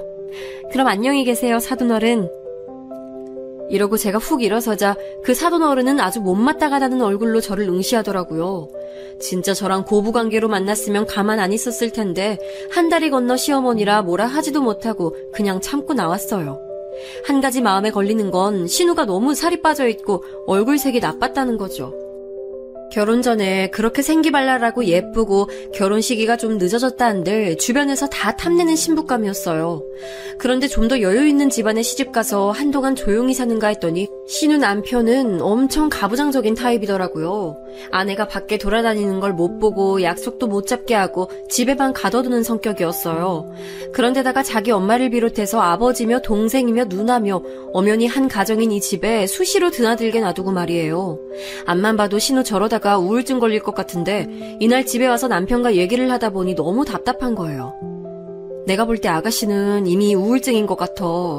내 눈 잘 쳐다보지도 않고 표정도 너무 우울해 보이고 거기 사돈어른 진짜 장난 아니었어. 어떻게 선물 들고 왔는데 그냥 현관에 세워두고 자기는 소파에 앉아서 중얼중얼대냐고 들어오라 소리도 안 하고 말이야. 어떻게든 빨리 내보내고 싶어서 안달인 눈치였어. 남편도 이 얘기를 듣더니 웬만하면 관여 안 하려 했지만 계속 신경이 쓰이는 듯 보이더라고요. 무튼 이렇게 갑갑한 상태로 지나가던 와중 저는 새벽녘에 신우로부터 전화를 받게 되었는데요. 진짜 엎친 데 덮친 격이라고 뭐 이런 경우가 다 있나요? 아가씨, 이 밤에 무슨 일이에요? 어디 아파요? 애기 아프고 그런 거 아니죠? 언니, 그게... 이때 신우는 몇 마디 말을 이어가지 못하고 뜸을 들이더니 나중엔 엉엉 울기만 하는 거예요. 좀 달래가면서 사정을 들어보니 이유는 딱 하나, 남편 때문이었더군요. 사실 따져보면 그 집 시어머니가 모든 원인이기도 하고요. 남편한테 요즘 여자가 있는 것 같아요. 맨날 늦고 집에 안 들어오고 애기 아플 때 전화를 해도 어머니가 대신 가게 하고 어제 너무 신경 쓰여서 핸드폰 몰래 봤는데 회사 여직원이랑 일을 쳤더라고요. 저는 이 부분도 피가 거꾸로 솟았지만 그 뒤에 들려온 저쪽 시댁 식구들 반응에 경악할 지경이었어요. 뭐라고요, 아가씨? 거기 사돈어른이 아가씨한테 외려 더 화를 냈다고요? 네, 제가 너무 속상하고 힘들어서 어머니께 말씀드렸더니 남자들 밖에서 하는 일에 관심 갖지 말라고 쫓겨날 줄 알라고 하시네요, 언니. 제가 너무 차이나는 집에 시집을 왔나 봐요. 그런 거 욕심 부린 적도 없고 이 사람만 좋아서 왔는데 자꾸 자기네보다 우리 집이 못하다고 돈도 없다면서 뭐라고 계속 하시네요. 남편도 너무 배신감이 크고 어머니도 더 보기 힘들어요. 무섭고 싫어요. 이건 정말 드라마에서나 보던 막장 내용이지 요즘 세상에 저 따위 마인드를 가진 시어머니가 있는 줄 몰랐어요. 있어도 아주 멀리 남 얘기로만 알았지 내 주변에서 저런 일이 있을 줄 몰랐네요. 우리 친정언니도 독한 시집살이를 했지만 저 정도는 아니었거든요. 아들이 바람 피우는 걸 갖다가 저딴 식으로 무마하며 며느리를 외려 혼내는 시어머니라니 정말 단단히 미친 것 같아요. 그런 와중에 신우는 저를 더욱 다급하게 만들고 불안하게 하는 말을 하더라고요. 이 말에 가슴이 너무 찢어질 것처럼 아팠어요. 언니, 저 모든 게 너무 허무하네요. 결혼 괜히 했나 봐요. 나도 언니랑 오빠처럼 살고 싶어서 간절히 바라면서 결혼한 건데 애기도 어머니가 잘 못 보게 하시고 저 맨날 야단 맞아요. 저보고 아무것도 제대로 하는 게 없고 멍청하대요. 정말 그런가요? 우리 엄마한테 난 되게 소중한 딸인데 나도 엄마가 돼서 우리 애기 잘 키우고 싶었는데 요즘 같은 때는 정말 다 놔버리고 싶어요. 저 어떡하면 좋아요? 신우는 정말 모든 것에 대해 딱히 바라는 게 없다는 투로 아주 허망하게 말을 하더라고요. 조금만 엇나가도 윽박질러대는 시어머니와 거의 같이 살다시피 하면서 기가 완전히 죽어버린 거예요. 심지어 그렇게 예쁜 아기를 낳아놓고도 살 소망이 없다면서 괴로워하는 모습을 보니 똑같이 시집살이로 힘들어한 우리 언니가 생각났어요. 그나마 언니는 중간에 못 참고 판때기를 다 뒤집어서 지금 잘 살고 있지만 신우는 아무리 봐도 그럴 만한 깜냥이 아니거든요. 저렇게 혼자 삭히다가 자기만 속 터져서 쓰러질 타입이에요. 이건 아무리 봐도 아닌 것 같아서 이때 많이 어르고 달래면서 다시 자도록 했고 저는 새벽 내내 생각이 많아졌어요.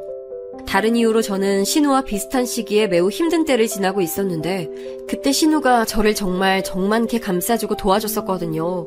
이젠 제가 손 좀 뻗어서 도와야 하지 않을까 싶더군요. 그래서 아침에 출근하는 남편에게 이렇게 말을 했고 남편은 무척 놀랐습니다. 나 아무래도 안 되겠다 여보. 아가씨 저대로 안 돼. 진짜 심각해. 어제 일 내가 얘기해줬지. 그냥 놔두면 아가씨 큰일 나. 우리라도 맘 강하게 먹고 아가씨 살릴 생각해야 돼. 이렇게 말하면서 저도 큰 대책이 있는 건 아니었지만 저쪽 안사도는 정말 제정신이 아니었으니까요. 저랑 한번 대치해봤으니 그때 제가 겪은 걸 생각해보면 보통 영악하고 못돼 먹은 늙은 여우가 아니었어요.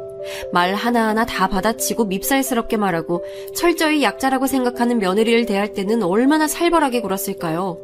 그러니 멀쩡하고 예쁘게 시집간 신우가 맘고생이 심해서 10kg 가까이 빠지고 얼굴이 까칠해질 지경이겠죠. 어머니도 마음 아파서 어쩔 줄 몰라 하시는데 이 상황에서 손댈 방법은 이혼이라는 극단적인 방법밖에 없으니 다들 너무 신중해질 수밖에 없었어요. 이혼할 경우 저렇게 입김 세고 돈 있다고 못되게 구는 집이 순수하게 손주를 데려가게 해줄 리도 없고요. 그런데 어찌저찌 저도 제가 알려고 알게 된 사실은 아니었는데요. 정말 어떻게 이런 식으로 사실과 사실을 마주하게 되는 건지 아직까지 기가 막힐 따름이에요. 하늘도 우리 신우를 불쌍하게 여겼던 것일까요? 그렇게 독살맞게 부려먹고 요즘 같은 시대에 자기 친정도 못 들려보내도록 막던 저 사돈어른 말이에요. 그리 못되게 굴어댈 때는 언제고 나중에 우리 신우 앞에 무릎 꿇고 싹싹 비는 모양새가 됐지 뭐예요? 이렇게 일이 풀리기까지 본의 아니게 제가 할 일들이 좀 많긴 했지만 말이에요. 확실히 저렇게 고자세로 나오는 인간들은 꼬투리 잡힐 게 있어야지 잠잠하긴 해요. 그렇지만 그 꼬투리를 당장 어떻게 잡을 수가 있겠나 싶어 막연하던 차에 아주 중대한 사실을 하나 알게 된 거예요. 다름 아닌 사돈어른이 다닌다는 수영장 말이에요. 이런 곳들은 아주머니들, 할머니들 입김이 세기로 아주 유명한 곳이잖아요. 그래서 젊은 엄마나 젊은 여자들은 애지간해서 이런 쪽에 끼기 싫어하니까 잘 안 간단 말이죠. 그만큼 5, 60대 분들이 많이 다니는 데다가 평판이 안 좋기도 하니 그쪽을 뭔가 좀 알아보면 나오는 게 없을까 싶었어요. 우리 친정언니도 제 사정 듣더니 동의해주긴 하더라고요. 맞아. 다 그런 건 아니지만 보통 그런 아줌마들 다니는 수영장 보면 그 안에 파벌이 다 있다니까. 하나같이 다들 성질이 사나워. 게다가 그 나이쯤 되면 남편들이랑 사이도 안 좋고 젊은 수영 강사한테 잘 보이려고 찍어바르고 오는 아줌마들도 많아. 근데 내가 듣기에도 니네 신우네 시어머니는 진짜 역대급인 것 같아. 어떻게 아들 바람을 눈 감아주라고 시키냐? 며느리를 얼마나 바보 천치로 보는 거야? 그리고 난 니네 신우도 답답해. 어떻게 그런 말을 듣고 가만히 있냐고. 지 팔자 지가 꼬는 거야. 그런 소리 듣고도 앵하고 울고 있으니까 더 만만하게 보는 거라고. 우리 친정언니는 답답해서 이렇게 말을 하고 남들 눈에는 우리 신우가 그렇게 보일 수도 있다고 생각은 돼요. 하지만 세상에 그렇게 이성적이고 남들이 원하는 대로 딱딱 다 맞게 돌아가는 사람들만 있는 건 아니잖아요. 게다가 그 사돈어른은 직접 마주했을 때 정말 뭔가 말을 제대로 걸 수도 없는 엄청난 아우라가 풍겨나오는 사람이에요. 아주 싸나운 얼굴을 하고 있고 키도 크고 귀골이 장대한 데다가 엄청 뭘 주렁주렁 달고 있고 늘 입술도 새빨갛거든요. 누구건 기싸움에서 밀릴 수밖에 없는 몰골을 하고 있으니 우리 신우같이 순한 사람은 그냥 바로 밀려버리는 거죠. 애 때문에 이러지도 저러지도 못하고 당하고만 있는 신우를 보니 더 두고 보기 힘들어서 저는 바짝 상황을 조절해보기로 마음먹었어요. 신우 말로 그 사돈이 다니고 있다는 수영장은 제 친구네 친정엄마가 다니시는 고급 문화센터랑 같은 곳이었거든요. 집이 좀 잘 사는 친구였는데 얘한테 대충 사정을 말하고 우리 사돈 어른에 대해서 물어봤어요. 자기 엄마한테 물어봐준다더니 하루쯤 지나서 연락이 왔더라고요. 들어보니 역시는 역시였어요. 사람이란 참 어딜 가도 똑같더라고요. 엄마한테 물어보니까 그 윤정자라는 아줌마 장난 아니라던데? 그 아줌마 진짜 성질도 엄청 세서 맨날 사람들이랑 싸우고 다니고 텃세 부리고 여왕벌 노릇한데 엄마도 몇 번 부딪혔는데 이제 같이 끼기 싫어서 얼마 전에 옮겼나 봐. 그리고 진짜 웃긴 얘기가 있는데 이후로 이어진 친구 말을 듣고 기함을 토하면서도 한편으론 잘됐다 싶어 침이 꼴깍 넘어가면서 막 긴장이 되더라고요. 그 아줌마 새로 오는 수영 강사마다 다 건드려 본다나 봐. 징그러 죽겠지 뭐야. 그렇게 젊은 30대 강사들한테 집착하고 장난 아니래. 다른 아줌마들이랑 엮일까봐 지레 겁먹고 파벌 만들고 괴롭히고 말이야. 아니 환갑된 아줌마이자 할머니가 왜 그러는 거야? 아들 딸 며느리도 있고 손주도 있으면서 기가 막혀 진짜. 여기까지 얘기를 들으니 저는 더 기다릴 수가 없어서 그 부분에 대해서 자세히 캐봤어요. 똑같이 꼬투리 잡아서 덤비기에 이만한 주제가 어딨나 싶어서 놀랍기도 하고 스릴도 느껴지더라고요. 그러면서 고개가 끄덕여지는 게 나이 먹고 할머니가 돼서도 저렇게 딴짓거리를 하고 다니니 지 아들도 저러나 싶었어요. 게다가 어떻게 자식까지 낳아놓은 자기 아들이 딴 여자랑 놀아나도 놔두냐고요. 심지어 그걸 눈 감아주도록 우리 신우를 몰아붙이고 이후에는 자기 아들에게 그걸 또 일러바쳤나 봐요. 급기야 신우는 물리적인 행동을 당할 뻔한 상황까지 가서 극심한 트라우마가 생겼다더라고요. 아가씨, 그게 정말이에요? 아가씨한테 그런 일을 했다고요? 네, 언니. 근데 저 정말 무서워요. 이제 다 싫고 무서워요. 어떡하면 좋아요? 다 끝내고 이혼하고 싶은데 그러려니 우리 유준이가 마음에 걸려요. 저만 나가게 될 것 같아서요. 우리 유준이 없으면 저는... 여기까지 듣고 있으니 너무 가슴이 답답해져서 정말 민폐인 거 알면서도 친구네 엄마께 제가 직접 전화를 드렸어요. 저도 살다 별 오지랖을 다 부린다 싶었지만 이건 정말 근처에서 일어나는 일이라면 두고 보기 힘든 일이잖아요. 뭐라도 꺾어버리고 으름장을 놓을 수 있는 건덕지가 있다면 그게 뭐든 휘둘러서 사용하고 싶을 정도였어요. 제 친구네 엄마는 제가 직접 전화 걸어서 문의를 하니 놀라시더라고요. 대학 때까지는 자주 놀러갔었지만 그 후로 직장 생활하고 결혼하고 애 낳고 할 때까지는 거의 얼굴을 못 봤었거든요. 그래 정인이? 얘긴 들었는데 뭐 하려고? 그 윤정자 그 사람 나도 아주 질세 그래. 마주치기 싫어가지고 다른 데로 수영도 옮겼어. 니네 신우 사정이 딱하긴 하다만 내가 뭘 할 수 있겠어? 이처럼 약간 난감해하시기에 어쩔 수 없이 자세한 사정을 다 말씀드려가며 제가 뭐가 필요한지 정확히 말씀드렸어요. 아줌마, 상황이 이래서 제가 정말 아줌마 도움이 필요해요. 보니까 그 윤정자 그 사람 아주 대놓고 젊은 남자 강사들 찍어놨으니 건드리지 말라고 한다면서요. 단톡방에서 선물도 같이 모으고요. 단톡방 아직 안 나오셨으면 그것만 저 좀 캡처해서 보내주시면 안 될까요? 제가 아줌마 이름이나 이런 거 전혀 짐작하지 못하게 할게요. 제발 저 도와주세요. 그 집 며느리 진짜 큰일 나게 생겼어요. 그냥 단톡방 내용만 저한테 보내주시면 돼요. 제발 부탁드릴게요. 네? 하도 제가 졸라대고 어쩌고 하니 한 10여 분쯤 지나서 겨우 승낙해주시더라고요. 그래 알게 뭐야. 나도 어차피 썩 감정도 안 좋고 아주 가짠치도 않았어. 그 나이 먹고 가정 있는 여자가 뭐 세상 무서운 것도 없는 것처럼 그렇게 막 사나 싶더라고. 어차피 수영장도 옮겼고 마주칠 일도 없어. 그럼 내가 효진이 시켜서 그쪽에 보내줄게. 대신 진짜 내가 보내준지 모르게 해야 돼. 알았지? 이리하여 저는 단톡방 캡처본 몇 개를 받아보게 됐는데요. 혹시 몰라서 단톡방에서 그 윤정자 사돈 어른이 떠들어대는 내용과 함께 프로필 사진을 클릭했을 때 뜨는 전화번호까지 다 캡처를 받아뒀어요. 나중에 자기가 말한 거 아니라고 잡아뗄 수 있으니까요. 그리고 그 안에 도는 내용들은 참 기가 막히더라고요. 안에서 새는 바가지 밖에서도 샌다고 역시나 밖에서도 말 못되게 하는 건 여전했고요.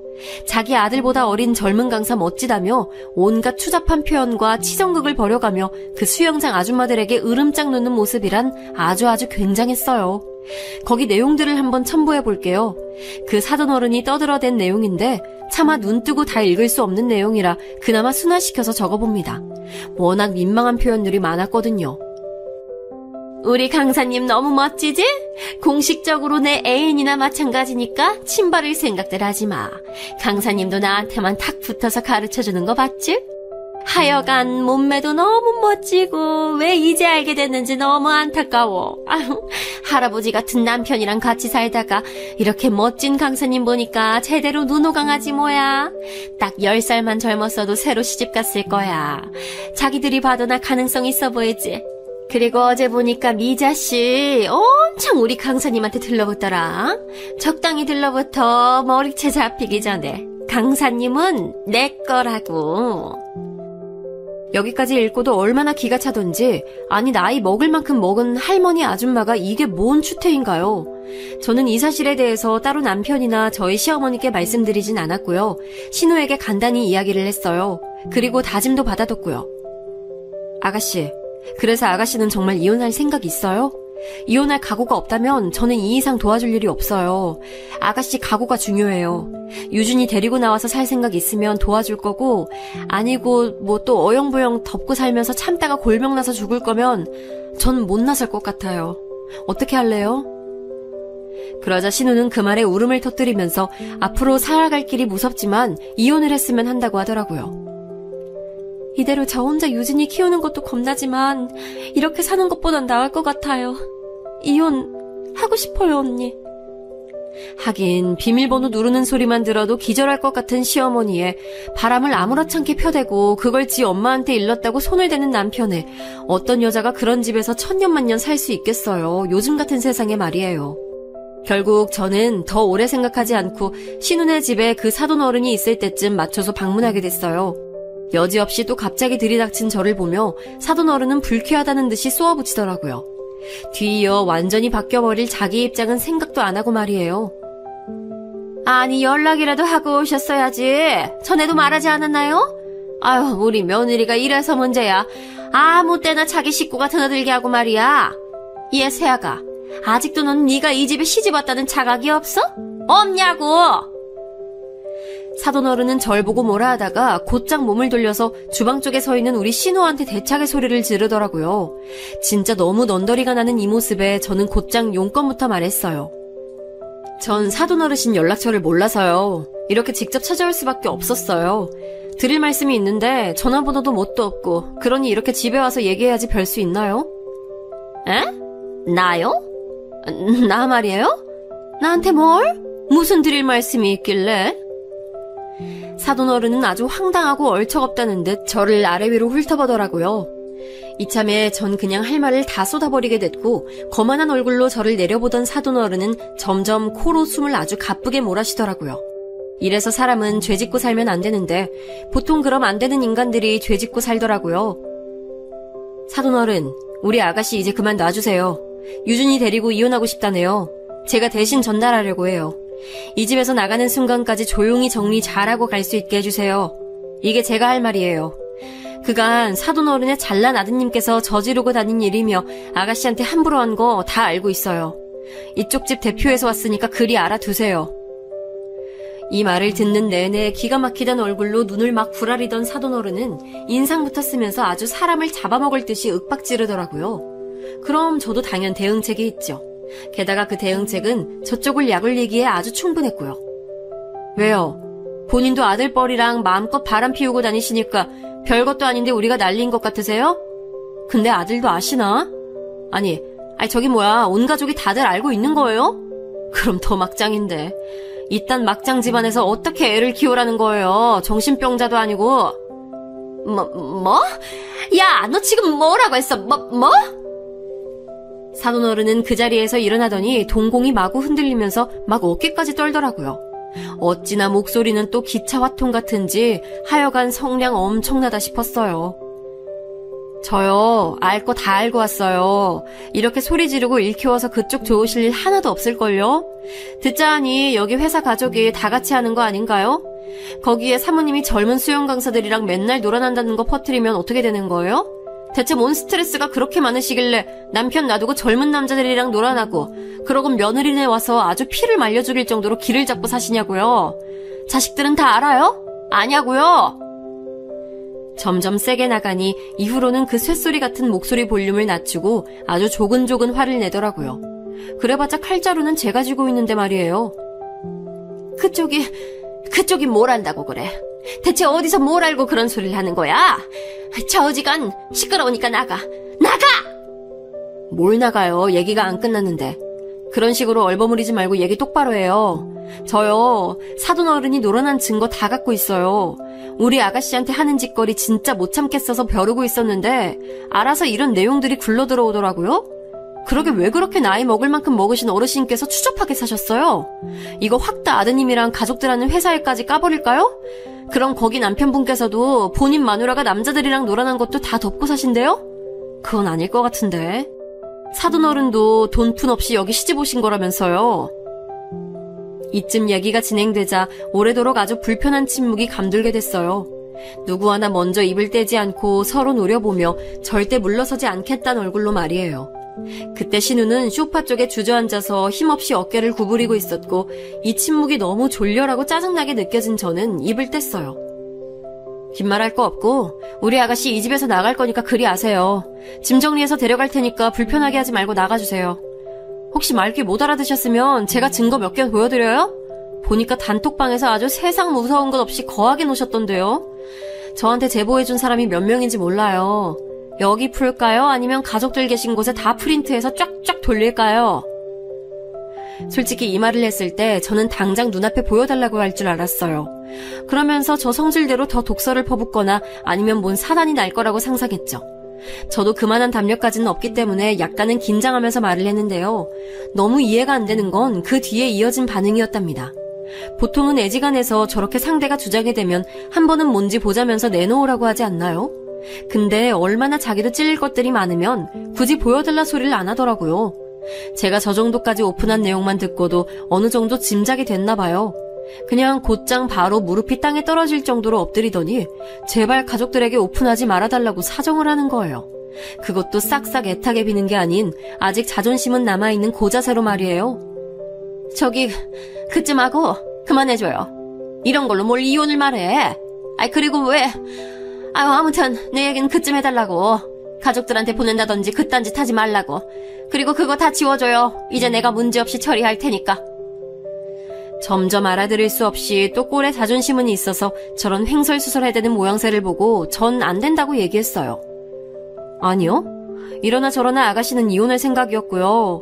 그러려던 차에 마침 사돈 어른이 저지르고 다닌 불장난들이 우리 눈에 띈 것뿐이에요. 곱게 이혼시켜서 손주까지 데리고 나가도록 해주세요. 안 그러면 이거 다 주변에 뿌려서 남들이 보기에도 이 집에서 애 못 키울 집안인 거 알게 해드릴 거예요. 게다가 우리 아가씨 남편인 그댁 아드님 말이에요. 회사 여직원이랑 놀아난 거 회사에 다 퍼지면 어떻게 되는 거예요? 실장님인지 뭔지 허울 좋게 앉혀두고 물려줄 작정이었나 본데 여론 엉망진창되면 잘난 회사 아들한테 물려줄 수 있겠냐고요. 사돈 어른도 눈밖에 났는데 아드님까지 개망신당하면 모자가 쌍으로 회사며 집에서 쫓겨나겠네요? 그래도 괜찮으세요? 결국 이렇게 단디 쐐기를 박는 바람에 모든 것이 일단락됐고요. 신우는 그날 저랑 반나절 가까이 필요한 것들을 챙겨가지고 그 집에서 나왔어요. 이혼을 한 것도 아니고 조정도 아닌 시기에 이렇게 짐들을 갖고 게다가 아기를 데리고 일찍 나와버린 게 불리할 수 있다는 주의를 듣긴 했지만요. 이후에 웬일로 순순하게 이혼으로 이야기가 넘어가게 됐어요.